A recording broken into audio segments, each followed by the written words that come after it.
Ah, finally, I'm all alone, I said to myself as I sat in my bedroom at midnight. No, you're not, said Knife Guy. I guess knife guys really do finish last, even on r/slash 2 sentence horror. Welcome back to House of 2 Sentence Horrors, by the way. Today we're watching episode 4, Hide. This episode's plot summary reads as follows.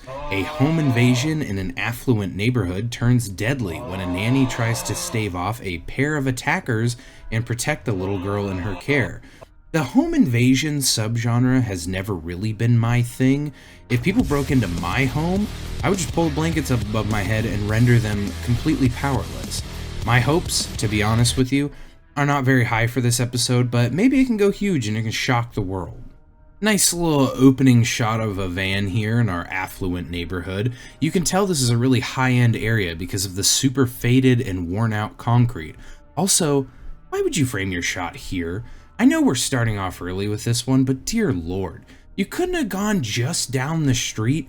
You picked the area with the nasty construction site, the fence that's falling apart, and a big old for sale sign. I don't even think this is the neighborhood the episode takes place in. None of these houses are featured in the episode again after this opener that I can remember. And to make matters worse, the whole point of the scene was to show our two neurodivergent villains doing origami in the back of the van. It could have been parked in the middle of the woods or on the moon. Why even show the van parked in the middle of a different neighborhood? Breathe. I apologize. Just breathe. I'm sorry. I will move on from this scene now. That probably won't happen again.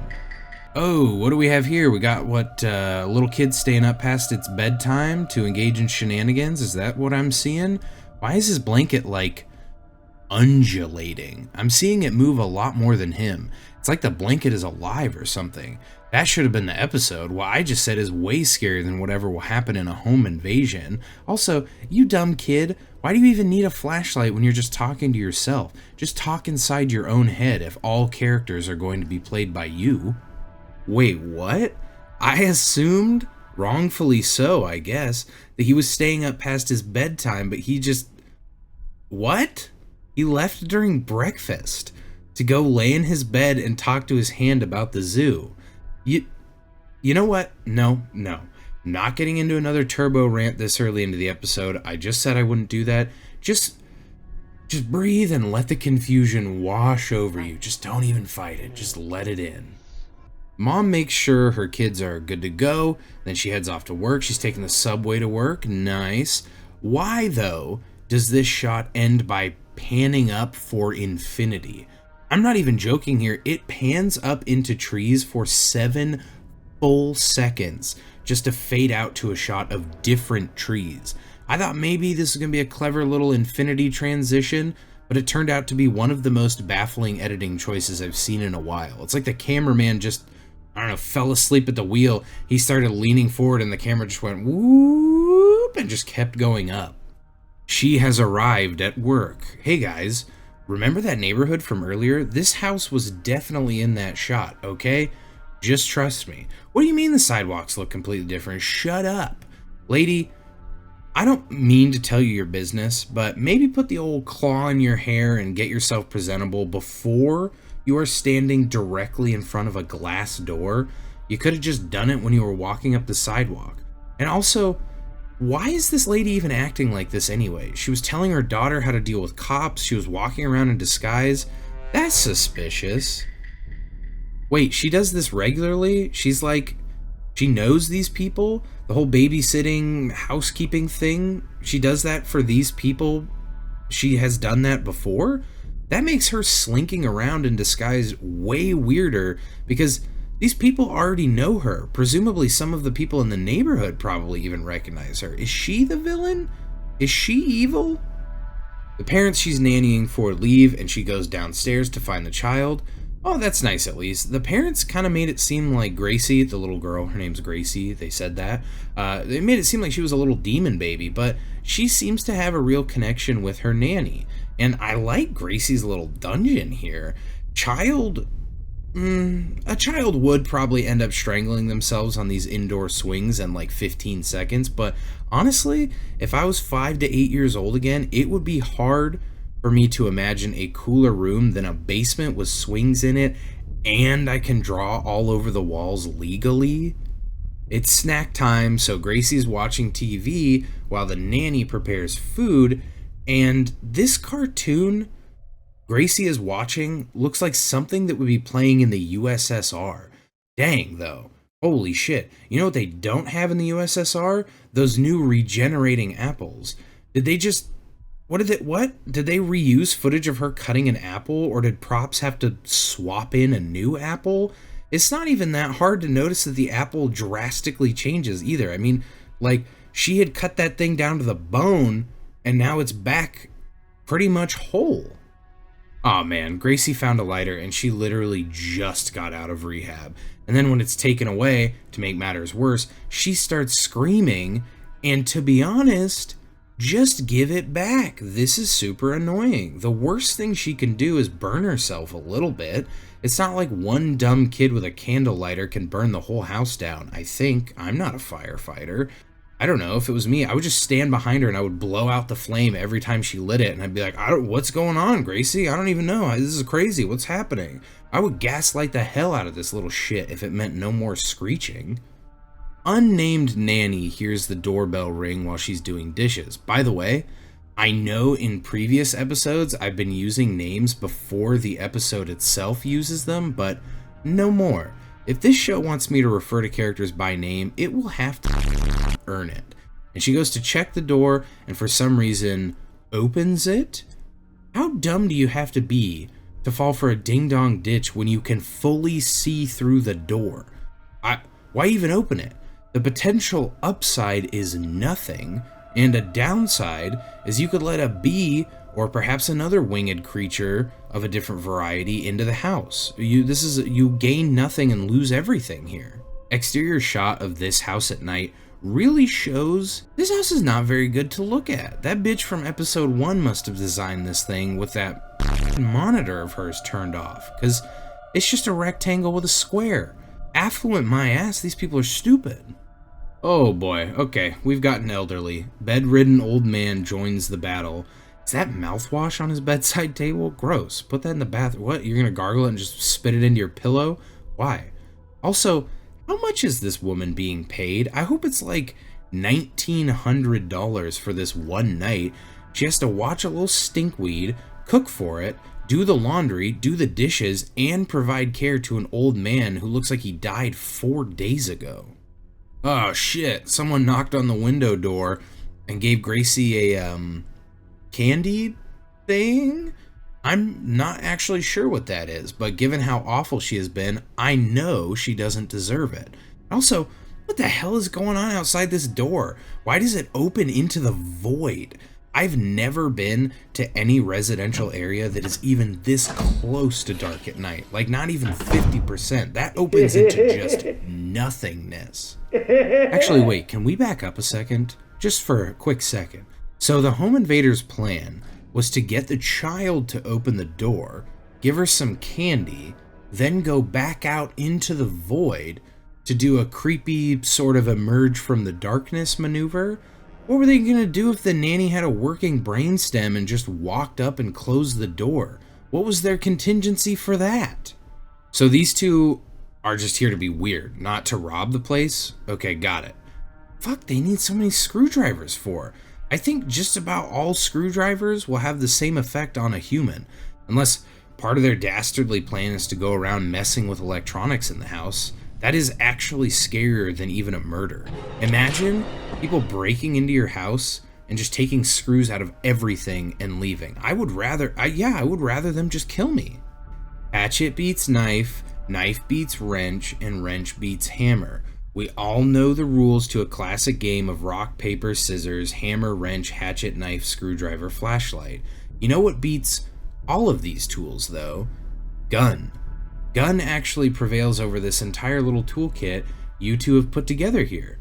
Also, this shot of them standing next to the dining table, or the dining room table, makes them much less threatening. Are you guys both like 5'3"? Are you even old enough to drive that van you were in earlier? Why does nobody in this show ever call 911, or even attempt to call 911? I know they aren't perfect, but an attempt is still better than nothing. Also, Gracie, would you shut up? Why is the nanny just lightly smacking on the windows? Dear God, this makes me so frustrated. Like, you're fighting for your life, and this is the absolute best you can manage? No, no. They let the old man alone to fend for himself.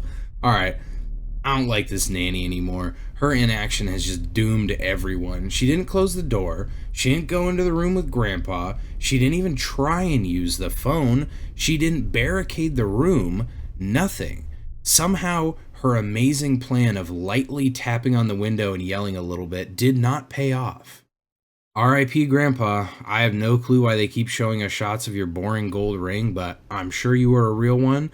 Not to sound too out of pocket, but I think I could fix this girl. I've never had a girlfriend before, but I can do anything if I just believe in myself. Plus, I have been stabbed before, actually. So, I know I can deal with that part, so I think we might be a match made in heaven. I kind of feel like if I focus too much while watching this episode, I'm gonna keep noticing things that just break my brain and confuse me. The nanny yells at Gracie to hide, and then says, "Wait for me!" Like, lady, you came up with this plan. Why were you the one not ready to carry it out? It's like even she doesn't know what she'll say next. Boom. Wrenched. So that's why she reacted slowly. It was because the script needed her to not know where Gracie went, and for Gracie to not be there to warn her about this death plumber. She just sort of crawls away into a room and closes the door, and these two dumbasses are pretty cocky for people armed with point-blank weapons. We got a little knife and a wrench. If this nanny finds a crossbow or even a slingshot, you are both outmatched. How is her hoodie so clean? She has a little bit of blood on her wrist, but she stabbed that guy like 50 times. I'm pretty sure that yellow hoodie would be 90% orange at this point. That is actually less blood than the last time I had to go get stitches. No wonder Grandpa was bedridden. He didn't have a goddamn blood in him. Gracie, you absolute buffoon. That is not a good hiding spot. Thankfully, the Yellow Ranger does not bother to actually check under the blanket. I wonder if that will be used later in the episode for a reveal of some sort. Just kind of gives her a couple taps on the old noggin, then silently backs out of the room. Is there a reason these two are non-verbal? I mean, I guess I understand them not talking to the victims to seem creepier, but I feel like having a crime partner you never speak to would be really annoying and kind of a logistical nightmare. We gotta cool it for a second. What the hell is going on in this shot? I know I'm prone to nitpicking, but this shot here, this quick little transition, is like I actually just got transported into a fever dream for 15 seconds. There's a lamp on the desk and art next to it, and they're experiencing some kind of crazy localized earthquake. Like, look at them, they're just vibrating and going crazy. Then, when the camera pans to follow Ranger Red, there is this really weird, nasty blur on everything, and it looks like the frame rate changes for a second. I can't even guess as to what could have caused this. Like, I've done a fair bit of editing. I have no theories as to what could have made this happen, really, that makes sense. The lamp and the art shaking could be some kind of side effect of trying to digitally stabilize the camera, but that doesn't explain anything about the other stuff, the blur and the frame rate. I guess I can think of one thing, but it is so insane, I feel like it cannot be true. But maybe they deleted this file and had to do some kind of weird backup restore that really messed it up, and the shaking and blur and frame rate are a byproduct of that, like either during the restoration process of the file or to try and mask problems with the file, like maybe it being restored at a much lower bit rate or something like that. I have no idea. If somehow anyone who worked on editing for this episode sees this, please give me answers. I'm so confused and scared right now. Oh my god, I thought this girl was just eating a sandwich for a second. or in the dining room or dining room window reflection. I have no idea why, no clue, but that reflection shot tricked my brain. I was 100% convinced for like a full second that she just made herself a sandwich and was taking a lunch break. She was just using her little thing though. Have I addressed these yet? These two choose their weapons using this little thingy. What the hell are these called? Nobody knows what these are called, right? But everyone has seen or used them at some point. It told her to improvise, and it seems like her choice of weapon is peanut oil. She's taking a big gamble here that at least one of the two remaining victims has a severe allergy and no EpiPen. Nanny pulls out the scissors and just starts going ham on Little Red Riding Hood. I guess in the timeless game of rock, paper, scissors, hammer, wrench, hatchet, knife, screwdriver, flashlight, scissors does in fact beat wrench. Oh, she wasn't hoping for allergies. She wanted to go with the improvised flamethrower. Okay, still kind of a question. I feel like you'd have to stand there just burning someone with that for a really long time before they die. Like multiple minutes of them burning without fighting back or just leaving. And she never even gets the chance to use it on anyone though, because it turns out it was just a stuffed panda under the blanket. The nanny was lying in wait with her trusty scissors. Then she kicks her a couple times. Looks like you brought a peanut oil flamethrower to a scissor and kick fight, you stupid bitch. Damn, the episode ends with Ice knocking on her door. This is topical 4 years ago. Wait, no, like 6 years ago. Save the day and get deported, I guess. Now that's the real horror.